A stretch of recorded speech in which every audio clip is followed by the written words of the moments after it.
the supreme aesthetic science and a cult of devotion. The subject of today's discourse is the supreme aesthetic science and the cult of devotion. What is aesthetic science? Prehistoric humans used to eat, used to walk, used to take bath, used to do so many things. Humans of today also do all these things, and so long as humans are on this earth, they will do the same. It is hoped that humans will live on this globe for many more days to come. Afterwards, when the environment will become uncongenial, the human race will cease to exist here. Humans will then live on other stars, other planets. Today, where there are no humans, there will be in the future, and they will disappear from where they are today. Collectively, the human race will not come to an end. Whatever were the daily habits of human beings, whatever they did, routinely in pleasure and pain, are the same today as they were in the past. When happy, people eat in pleasure, and when they feel sad, they may leave food in pain. There is a difference, however, between the cave dwellers and the aboriginal human beings of the prehistoric period and present-day human beings. Human beings have brought more subtle beauty into the daily tasks and habitual behavior, which they used to do in a crude way. Before eating, prehistoric human beings did not wash their hands, and they used both hands to eat. Today we wash our hands and use the right hand for a spoon and fork. We enjoy eating in a more subtle fashion. Our sense of beauty is also part of our enjoyment of subtlety. We wear clothes which we feel make us look attractive, not those which we feel make us look odd. In prehistoric times, human beings did not wear clothes. The habit of wearing clothes came into vogue in later times. Various styles of decoration and makeup of the body also come into vogue over the different ages of human development. Human beings of the past used to dance and jump in joy. Today we also dance and jump, but there is a definite procedure in our movement. We dance with definite process. The common procedure of the dance of olden days was called folk dance. When more finesse was incorporated into dance, it became known as classical dance. This very movement from crude to subtle, from ugliness to beauty, from imperfection to perfection, is the first stage of aesthetic science. Now, what is external change? It is the inter-external projection of the psychic state. Then, is the inter-external projection of mind all in all in aesthetic science? No, new likings may occur in the human mental sphere. And new likings do occur in our emotions, in our feelings also. Though our internal projections are stronger than the external ones, they are not purely internal.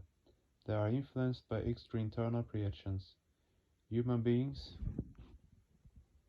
started to think in more subtle ways, so their external expressions became more subtle and more beautiful. They also started to want to see beauty, not ugliness or bitterness, in their external surroundings, in the mundane objects of their daily world. This search for beauty, this effort to attain perfection, gave birth to Dharma, because when human beings did not get happiness from crude objects, they started moving towards the subtle one. Human beings today are not satisfied to watch silent movies. They want to see audiovisual films, because these are more subtle. They give more pleasure to the mind. Therefore, it is the duty of every person to perform Dharma sadhana. Human beings are marching along the path of ascetic science. Paramapurusha is described as truth, consciousness, and beauty. Satyam, Shivam, Sundaram. Human beings are fascinated by his grandeur, his non-attachment, and by his beauty too. One who charms everybody, who attracts everybody, is called Krishna in the Shastras, the scriptures. Krishna means one who attracts all towards himself. This is one explanation of the word Krishna, also means black or dark color. When there is black amongst other colors, the eyes are automatically attracted to the black. So human beings are automatically attracted to the Supreme Entity, to Krishna. They cannot check this attraction. Even if one tries not to be attracted, one will be. It is due to the attraction of aesthetic science that we move from imperfection to subtlety. Why do we move towards the subtlest entity? The reason is we want to experience joy or pleasure. The stage when we lose ourselves in ecstatic bliss, we merge in the supreme entity is called supra-aesthetic science, Atinananda Vijnana. It is also known as Sammohana Vijnana, i.e., as long as we are enjoying that ecstasy, we feel it is very charming. The sport lila of Paramapurusha is very beautiful. We are moving towards him. We do not mind the obstructions. We will go on moving. The stage of movement is the stage of aesthetic science. The stage of merger, when we have lost ourselves in the Supreme, when we have no desire for anything else, is the stage of supra-aesthetic science, Mohamvijnana. Now, according to the devotional scriptures, Bhakti Shastras, the first stage of this aesthetic science, Nandam Vigyan, is called Raganuga Bhakti. People may ask, when was this aesthetic science, knowingly or unknowingly, established in ancient times? Is the Bhakti Shastras as old as the cult of devotion, Bhakti Yoga? The answer is yes, certainly. Some people say the cult of devotion is recent. They are not right. The word Bhakti is used in the Vedas also. Yasya deva para bhaktihi yattaha deve yatata guraho is only those who have devotion bhakti in guru and deva can attain the goal. Thus the word bhakti is used. So the word bhakti is not recent. Some people say that the Sufism of Persia, Faras, took the form of bhakti in India. It is not correct. Bhakti Shastra, i.e. Sufism, was in India. It was also in Persia. It was everywhere in the world. Where there is human heart, there is bhakti. There was bhakti, and there will be bhakti. Bhakti is fully established in Tantra and Yoga. By taking the ideation of Paramatma, the human mind becomes as vast as Paramatma himself. It is the characteristic of mind to take the object of its ideation. It is one of the characteristics of Paramatma also that whosoever takes his ideation becomes like him. Everything such as water, fire, oxygen, nitrogen, etc. has its own characteristic. So the characteristic of Paramapurusha is that whosoever takes his ideation becomes as vast as him by his grace. Brihatvara Brahma, Brimhanatvar Brahma. The word Brahma means very great. Is he only great? No, he is great himself and can make others great, so he is called Brahma. When by taking his ideation, human mind becomes like that of Paramapurusha, it is called Savikalpa Samadhi. It becomes one with him, it merges in him. Now after it becomes great, how is it possible to merge this mind in Paramapurusha? It is only possible by leaving aside all else. Then one remains constantly in his ideation. What is love? It is the expressed form of devotion. Only one who has love for Paramapurusha can take his ideation. Love is the expressed form of devotion. When does this expressed form occur? When it has its root or seed, only then it can occur. When there is seed, only then it will sprout. That seed is devotion. So only that one can make oneself great. Only that one can take the correct ideation of Paramapurusha, who has the seed of devotion within. Let us see it from another viewpoint. If one of the transforming mind into a point without making it vast, merges it into Paramapurusha, surrenders it to Paramapurusha, then, in that case, individual mind does not exist. Then what happens? Mind merges with Paramapurusha. There remains only Paramatma, not the mind. This is called Nirvikalpa Samadhi. In Savikalpa Samadhi, the mind enjoys bliss because of its greatness. That bliss is called Lilananda. When the mind is given to the Paramapurusha, it is surrendered unto him. In that condition, the bliss or supramundane ecstasy is called Nityananda. So devotion is essential to get Nityananda or Lilananda, the bliss of his sport or lila. How can you surrender the self without bhakti or devotion?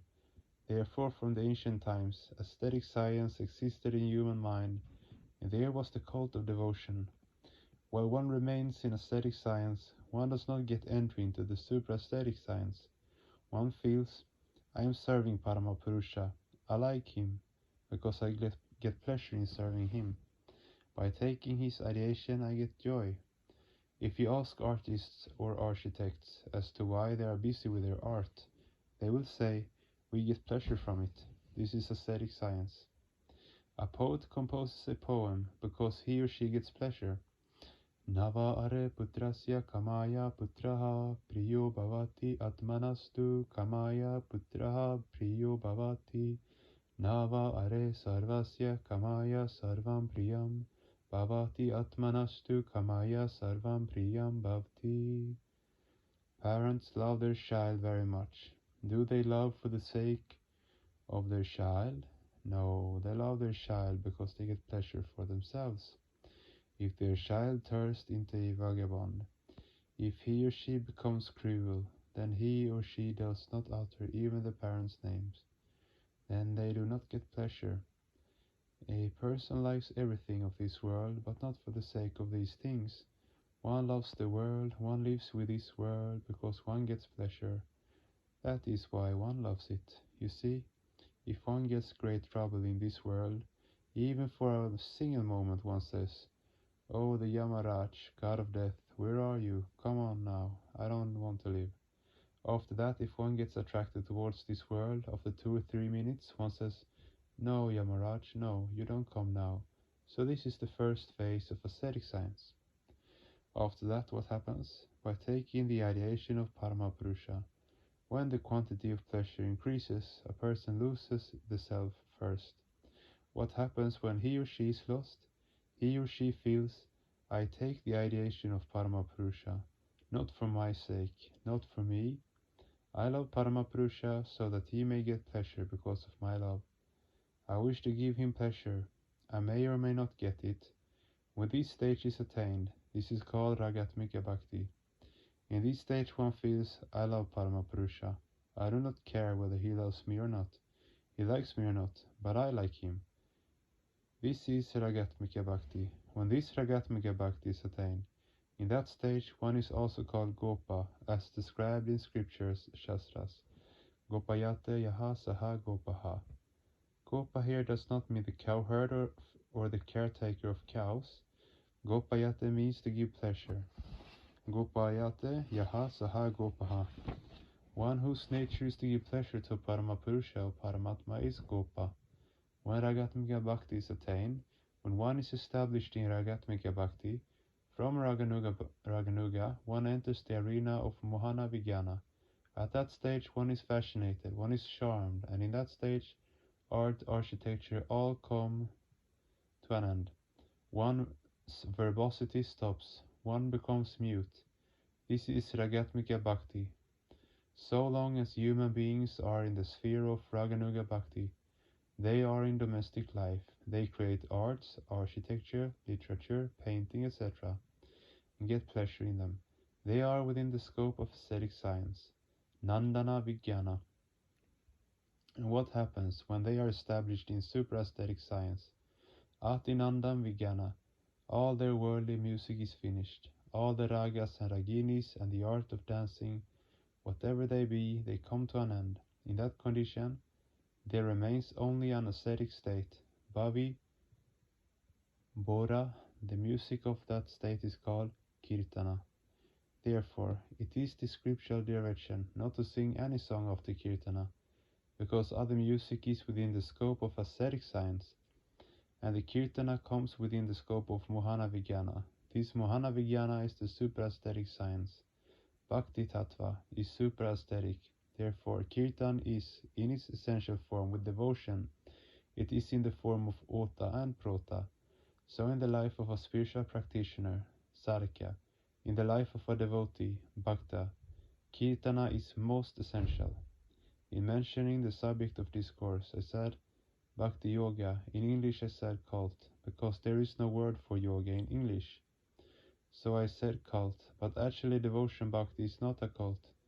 Devotion is the terminating point. Devotion is the desideratum.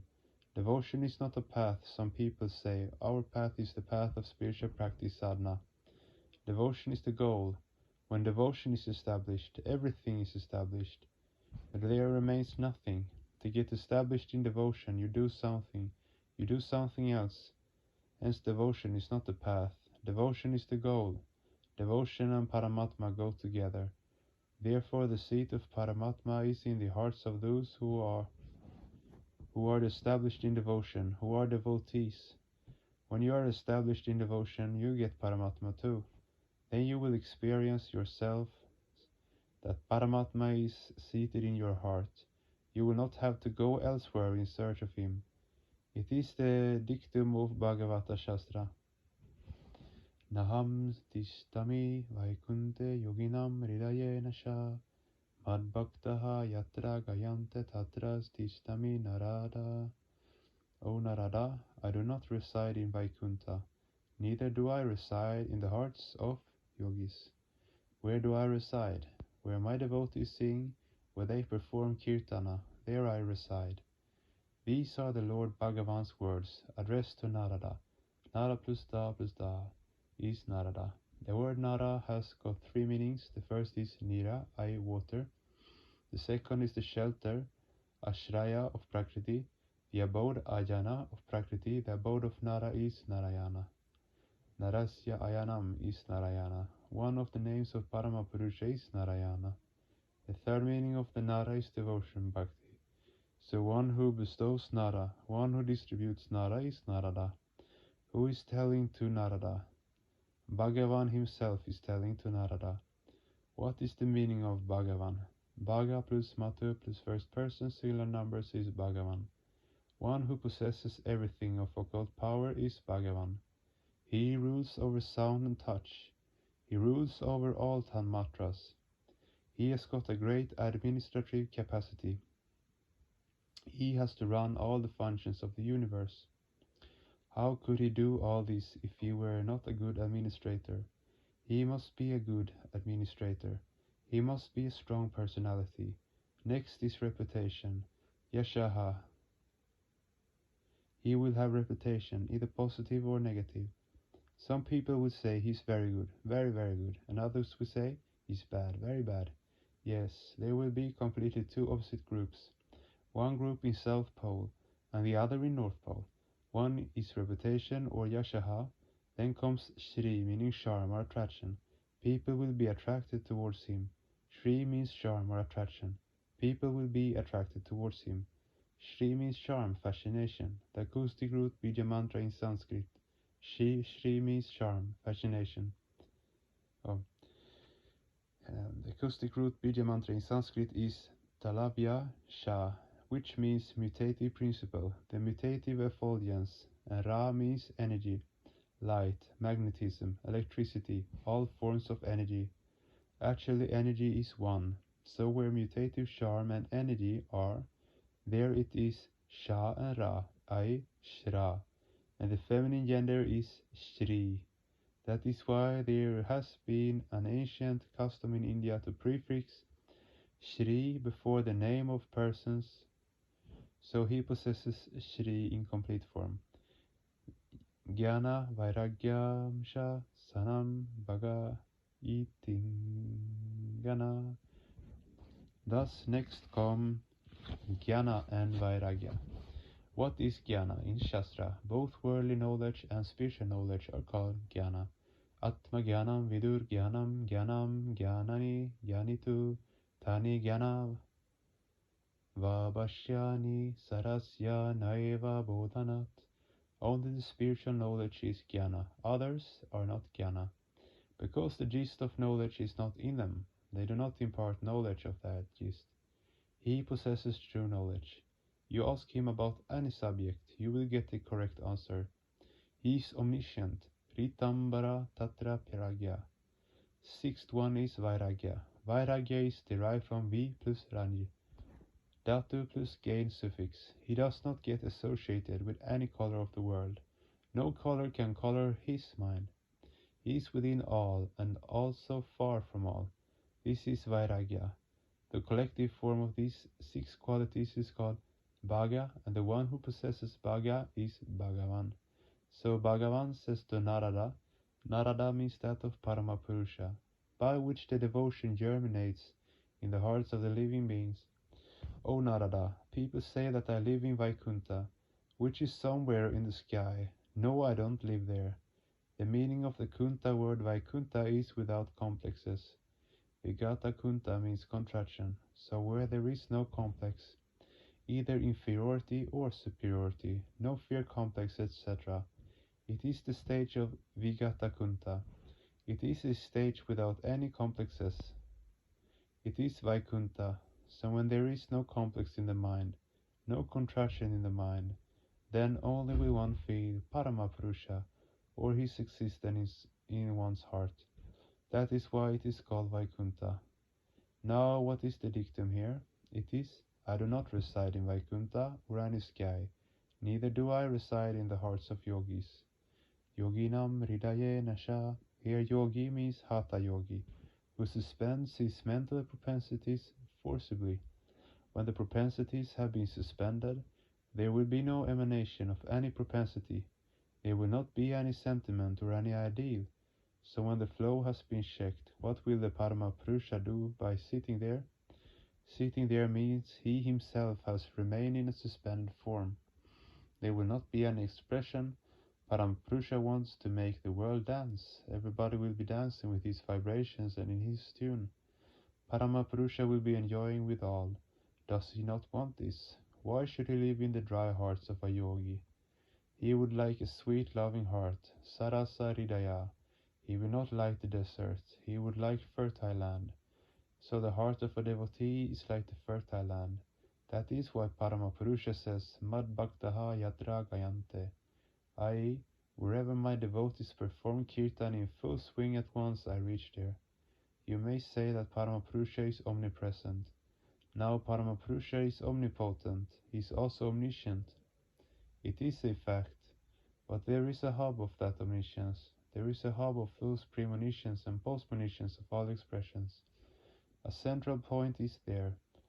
Paramapurusha is omnipresent, but he has a nucleus, Chakra Nabi. Paramapurusha will place that nucleus wherever he likes. He will take it wherever he likes. Paramapurusha says, when my devotees sit single-mindedly for kirtan, Ananyor Mamata Vishnur Mamata, I at once take myself there. This is what I do. This morning I said that the practice of Dharma, i.e. Dharma sadhana, is the characteristic of human beings. Now I say, if you want to be established in Dharma sadhana, then in any case do not forget the importance of kirtana, the greatness of kirtana, and also the greatness of devotion. Always remember that the devotion begins with aesthetic science, and its ultimate domain ends where supra-aesthetic science, Mohana Vijnana, begins. Victory be to you all. 4th of November 1979, DMS, Ahmedabad.